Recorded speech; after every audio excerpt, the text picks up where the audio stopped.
ದೊಡ್ಡ ದೊಡ್ಡ ಬಂಗುಡೆ ಉಂಟು. ಇದನ್ನು ಸ್ಪೆಷಲ್ ಆಗಿ ಒಂದು ಫ್ರೈ ಮಾಡುವ. ಒಂದು ತುಂಡು ಶುಂಠಿ, ಖಾರಕ್ಕೆ ತಕ್ಕ ಹಸಿಮೆಣಸು, ಆಮೇಲೆ ಬೆಳ್ಳುಳ್ಳಿ,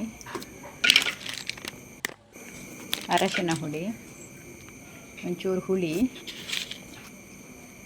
ಆಮೇಲೆ ಉಪ್ಪು, ಅರ್ಧ ಲಿಂಬೆ ರಸ ಹಾಕ್ತಾ ಇದ್ದೇನೆ, ಸ್ವಲ್ಪ ಕೊತ್ತಂಬರಿ ಸೊಪ್ಪು ಹಾಕಿ ಗ್ರೈಂಡ್ ಮಾಡುವ.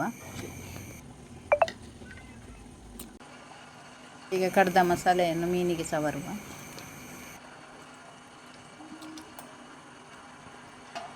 ಈ ಥರ ಫಿಶ್ ಫ್ರೈ ಮಾಡಿದರೆ ತುಂಬ ಒಳ್ಳೆಯದಾಗ್ತದೆ.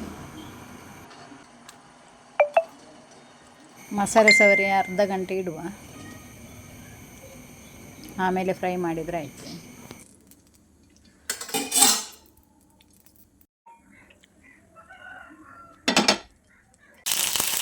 ಈಗ ಫ್ರೈ ಮಾಡುವ.